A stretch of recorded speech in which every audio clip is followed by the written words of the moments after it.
Baik, terima kasih Pak Kolik. Saya izin Monggo, share screen, nggih. nggih. Nggih, monggo Bapak.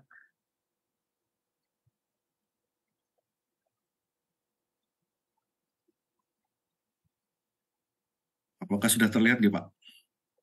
Sudah Bapak. Monggo. Baik, jadi saya ini melanjutkan Pak Wilson karena kami satu tim sebetulnya, tapi kami kembangkan.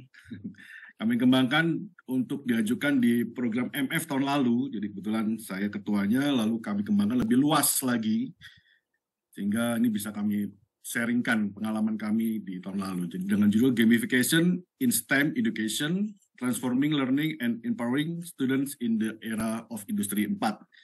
Jadi ini tim saya bertambah 2 orang karena saya butuh orang STEM dan orang multimedia.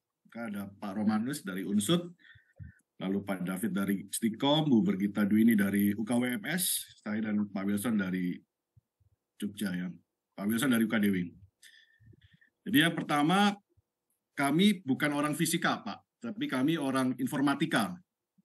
Jadi kami berdua ini orang informatika yang mencoba melihat keprihatinan dari hasil forum group discussion gitu ya.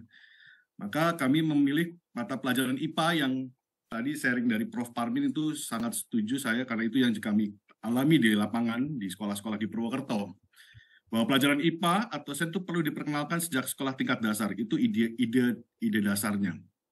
Lalu tujuan sains membentuk kerangka berpikir yang logis, lalu sains itu dikembangkan dalam STEM, tetapi kami menemukan sebuah gap, yaitu bahwa pelajaran IPA dianggap sulit dan menakutkan.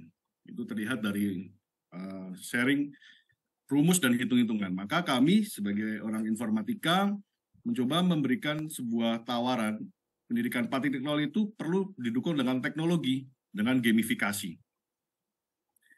Bahwa gamifikasi itu kami melihat mampu memotivasi siswa, karena tadi dan diseringkan oleh Pak Wilson, bahwa ada reward, betul, bahwa gamifikasi itu merupakan suatu metode yang mampu membuat user itu addict atau kecanduan, karena ada reward yang diperoleh dari sebuah permainan. Sebenarnya Bapak Ibu juga pernah memakai dalam e-commerce seperti Shopee, Tokopedia itu salah satunya gamifikasi. Bahwa rewardnya dalam bentuk apa? Dalam bentuk free ongkir atau dapat potongan diskon, itu gamifikasi. Tapi kami coba tarik lebih mengkerucut dalam bentuk edukasi. Lalu kompetisinya apa? Dalam gamifikasi itu ada badge dan leaderboard, sehingga si peserta itu mampu melihat saya ada di posisi mana nih. Dan itu terlihat dari quiz-quiz, pretest, post-test, dan praktikum yang akan mereka buat dari video yang kami buat juga. Jadi bukan dari YouTube, tapi kami meminta guru-guru fisika membuat praktikum yang kami syuting dan kami kemas menjadi lebih menarik dibanding kalau mereka lihat di lab-lab di sekolah mereka. Maka pedagogi dalam gamifikasi itu apa? Bahwa gamifikasi itu adalah pembelajaran jarak jauh, e-learning atau exam, yang ini adalah salah satu terobosan inovasi. Dan kami memilih 3 pendekatan teori. Yang pertama adalah andragogi, yang mendefinisikan belajar mandiri dan mengidentifikasikan kompetisi. Jadi di situ mereka tahu saya ada di posisi mana. Jadi nilai rapotnya itu ada di mana. Lalu ada teori kedua, yaitu konstruktivisme, yaitu pemahaman informasi pembelajaran online. Lalu yang ketiga adalah pembelajaran transformasi. Di sini kemampuan berpikir kritis, evaluasi, dan kerangka berpikir. Nah, inilah contoh video praktikum yang kami buat oleh guru-guru, kami buat syuting, kami buatkan video. Ini salah satu mata pelajaran fisika kelas 3 SMA, trafo ya, tentang trafo.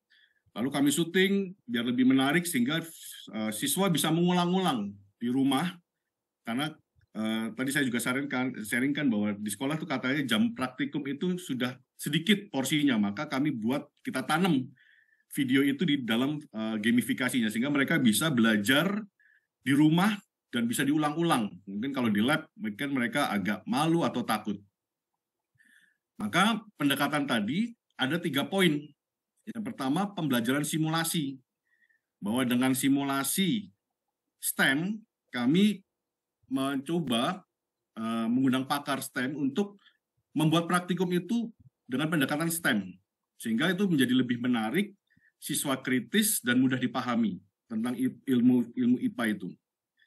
Kemudian dari pengajaran STEM sendiri itu melatih kognitif dan psikomotorik serta melatih analisis karena mereka berkompetisi untuk menyelesaikan sebuah problem dalam waktu yang terbatas, tetapi mereka harus cepat dan tepat. Maka di situ juga ada unsur analisisnya.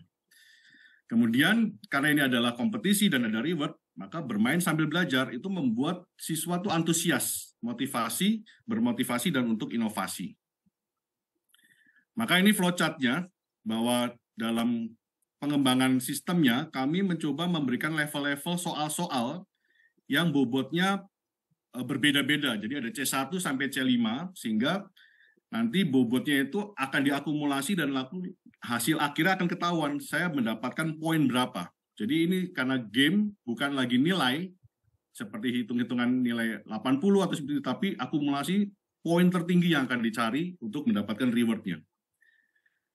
Nah, maka karena kami pendekatan ada dari informatika, saya mencoba menguji sistem gamifikasi yang kami kembangkan itu dengan 2 model, yaitu dengan SUS, System Usability Scale, dengan User Experience. Kalau SUS itu kami ingin menguji sejauh mana sistem kami ini baik atau tidak ketika dimainkan oleh siswa-siswa. Lalu User Experience ini kami ingin menguji bagaimana sih pengalaman siswa ketika menggunakan gamifikasi, atau happy, atau sedih, atau menyulitkan, dan sebagainya.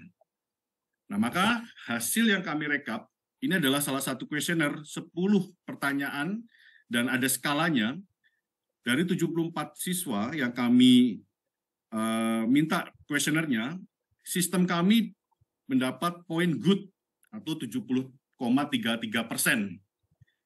Jadi, sistem gamifikasi yang kami kembangkan itu poinnya good ya, belum sampai excellent karena masih nilainya 70,33. Lalu kami mencoba membandingkan peningkatan siswa yang sebelum menggunakan gamifikasi dan sesudah menggunakan gamifikasi. Persentasenya yang untuk pelajaran fisika di level SMP itu 64% yang naik. Yang di kelas 12 untuk pelajaran fisika itu ada 76%, maka peningkatannya 70% peningkatannya. Dan ini akhirnya kami menguji user experience-nya, karena ini adalah interaksi manusia dan komputer, karena mereka bermain dengan komputer, dengan gadget, maka kami menggunakan pendekatan comparison benchmark dengan ada 6 kriteria, yaitu bagaimana skala daya tarik mereka, bagaimana ketika menggunakan gamifikasi itu mereka semakin jelas, efisien, ketepatan, stimulasi, dan kebaruan sebagai model pembelajaran. Maka hasilnya adalah excellent. Oleh karena itu, kesimpulan yang bisa kami sampaikan pada kesempatan kali ini adalah bahwa permainan dalam pendidikan fisika mampu meningkatkan pemahaman dan minat siswa. Jadi, karena dibuat dengan cara bermain, jadi mereka antusias. Jadi tidak monoton dan tidak ceramah, model ceramah. Kemudian teknologi seperti simulasi virtual, augmented reality, itu sangat berefektif menggabungkan permainan dan pembelajaran di bidang fisika. Lalu video praktikum dalam gamifikasi membantu siswa dalam memberi waktu untuk mencoba praktikum berulang-ulang. Dan itu sangat membuat siswa itu sangat mudah untuk memahami sebuah materi. Dan data ini menunjukkan semakin mendukungnya bahwa salah satu model pembelajaran dengan gamifikasi itu kami menyimpulkan gamifikasi mempunyai hasil yang cukup signifikan karena dilihat dari pendekatan sistemnya nilai 70,33%, dari pengalaman usernya itu skalanya excellent, dan ada peningkatan 70%, ini linear.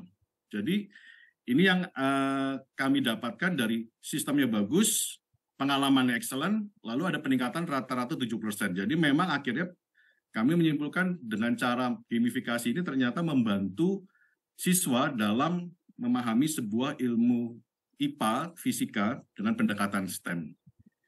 Saya kira itu yang bisa saya sharingkan dari pengalaman penelitian kami tahun lalu. Terima kasih. Baik, terima kasih Pak Kristi Mahendra. Sebelum kita lanjutkan ke makalah berikutnya, Bapak Ibu mohon mengisi presensi paralel yang ada di chat ya. Di linknya ada di chat. Kemudian untuk Untuk Bu Mita Anggaryani PhD, ini kita sampaikan sertifikat yang sudah benar, tadi salah. Jadi tadi salah untuk membuka file.